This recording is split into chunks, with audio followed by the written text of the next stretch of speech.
नमस्कार, अक्षताच किचनमध्ये आज आपण उपवासाचे पनीर पॅटीस कसे तयार करायचे आहेत ते पाहणार आहोत।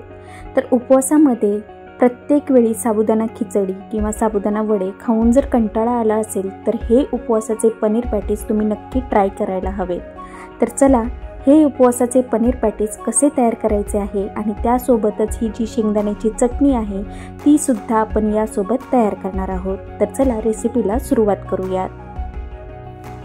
उपवासाचे पनीर पॅटीस तयार करण्यासाठी इथे आपल्याला सगळ्यात अगोदर उकडून घेतलेले 3 बटाटे घ्यायचे आहेत। हे बटाटे आपल्याला हातानेच व्यवस्थित स्मॅश करून घ्यायचे आहेत। बटाटे मॅश करत असतानाच यामध्ये आपण घालूयात 3 चमचे शेंगदाण्याचा कूट, चवीनुसार मीठ घालूयात।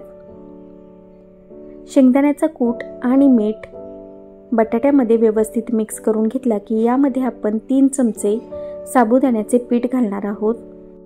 साबुदाण्याचे पीठ मार्केटमध्ये तुम्हाला सहज मिळून जाईल। जर तुम्हाला साबुदाण्याचे पीठ मिळाले नाही तर दुसरा देखील यासाठी पर्याय अवेलेबल आहे। तुमच्याकडे घरी अख्खा साबुदाणा असेल तर त्याला थोडंसं रोस्ट करून घ्यायचं आणि मिक्सरमधून त्याला बारीक पीठ बनवून तयार करून घ्यायचं आणि ते पीठसुद्धा तुम्ही यामध्ये वापरू शकता। आता यामध्ये आपण अर्धा लिंबू पिळून घातलेला आहे आणि या सगळ्या इन्ग्रेडियंट्सला आपण बटाट्यासोबत व्यवस्थित मिक्स करून घेणार आहोत। तर आता आपण या बटाट्याचा छान असा गोळा तयार करून घेतलेला आहे। बटाट्याचा गोळा तयार झाला की त्याला बाजूला ठेवूयात आणि उपवासाचे पनीर पॅटीस तयार करण्यासाठीचं पनीरचं आपण स्टफिंग तयार करून घेऊयात। तर तुम्ही इथे पाहत असाल पनीर जे आहे ते मी याला किसून घेतलेले आहे। आता यामध्ये आपण घालूयात 2 चमचे शेंगदाण्याचा कूट, 2 बारीक चिरून घेतलेल्या हिरव्या मिरच्या, अर्धा चमचा जिरेपूड घालूयात, थोडासा अद्रक किसून घालायचा आहे आणि चवीनुसार मीठ घालायचे आहे आणि या सगळ्या इन्ग्रेडियंट्सला व्यवस्थित मिक्स करून घ्यायचे आहे। हे सगळे इन्ग्रेडियंट्स एकमेकांमध्ये व्यवस्थित मिक्स झाले की यामध्ये आपण बारीक चिरून घेतलेली कोथिंबीर घालणार आहोत। उपवासासाठी काही जण कोथिंबीर खात नाही तर कोथिंबीर घालणं हे पूर्णपणे ऑप्शनल असणार आहे।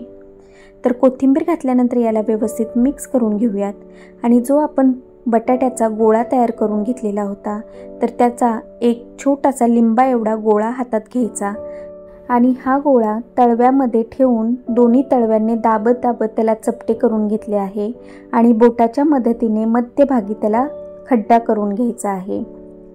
नंतर यामध्ये आपण जे पनीरचे स्टफिंग तयार करून घेतले आहे हे पनीरचे स्टफिंग आपल्याला यामध्ये फिल करून घ्यायचे आहे। तर पनीरचे स्टफिंग जेवढे तुम्हाला हवे असेल तेवढे तुम्ही घ्या आणि या बटाट्यामध्ये व्यवस्थित स्टफ करून घ्या। तर या पद्धतीने आपल्याला हे स्टफिंग भरल्यानंतर त्याला पूर्णपणे आपल्याला सगळ्या बाजूने व्यवस्थित बंद करून घ्यायचे आहे। हे अगदी सोपी रेसिपी आहे आणि अगदी झटकीपट बनवून तयार होते। तर या पद्धतीने आपण हे पॅटीस बनवून तयार केलेले आहे। आता मी परत एकदा तुम्हाला दुसऱ्या गोळ्याचं सुद्धा हे पॅटीस कसे तयार करायचे ते दाखवते। तर बटाट्याचा एक लिंबा एवढा गोळा घेतलेला आहे आणि त्याला तळव्याच्या मदतीने दोन्ही तळव्याच्या मदतीने त्याला चपटे करून घेतले आणि बोटाच्या मदतीने त्याला मध्यभागी हळूहळू दाबत त्याला खड्डा करून घेतलेला आहे आणि या खड्ड्यामध्ये आपण भरणार आहोत पनीरचे स्टफिंग। हे स्टफिंग व्यवस्थित भरल्यानंतर त्याला सगळ्या बाजूने आपल्याला बंद करून घ्यायचं आहे। बंद करून घेतल्यानंतर परत एकदा तळव्याच्या मदतीने व्यवस्थित त्याला पॅटीसचा आकार द्यायचा आहे। तर तुम्ही इथे पाहू शकता या पद्धतीने आपण हे पॅटीस तयार करून घेणार आहोत। तर अशाच पद्धतीने आपण सगळे पॅटीस तयार करून घेऊयात।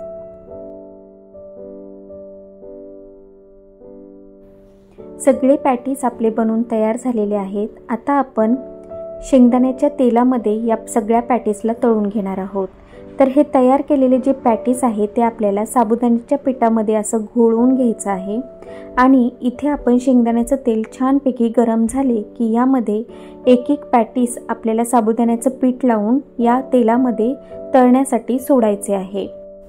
पॅटीस तळण्यासाठी शेंगदाण्याचं तेल आपल्याला हाय फ्लेमवर अगोदर तापवून घ्यायचं आहे आणि नंतर साबुदाण्याचं पीठ लावून या शेंगदाण्याच्या तेलामध्ये एक पॅटीस सोडायचे आहे।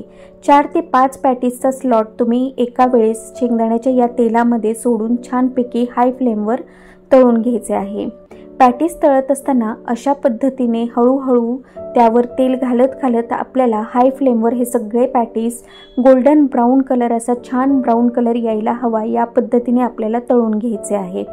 तर तुम्ही इथे पाहू शकता हे जे पॅटीसचा कलर आहे किती छान आलेला आहे आणि अशा पद्धतीने हे सगळे पॅटीस मी आता तळून घेणार आहे।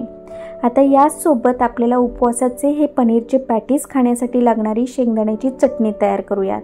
तर त्यासाठी इथे मी 4 ते 5 चमचे शेंगदाण्याचा कूट जो आहे तो एका मिक्सरच्या भांड्यामध्ये घातलेला आहे। 1 इंच अद्रक किसून घातलेले आहे। 2 ते 3 हिरव्या मिरच्या बारीक चिरून तसेच चवीनुसार मीठ घालून यामध्ये पाणी घालायचे आहे आणि या पद्धतीने ही शेंगदाण्याची चटणी छान वाटून घ्यायची आहे।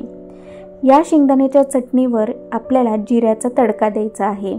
अगदी 2 ते 3 चमचे तेलामध्ये छान तेल तापल्यानंतर यामध्ये जिरे घालायचे आहे आणि जिरे छान तडतडेपर्यंत आपल्याला हे जिऱ्याचा छान असा तडका या चटणीवर सोडायचा आहे आणि त्यासोबत वरून छान अशी बारीक चिरून घेतलेली कोथिंबीर गार्निश करून या शेंगदाण्याच्या चटणीचा छान असा आस्वाद घ्यायचा आहे।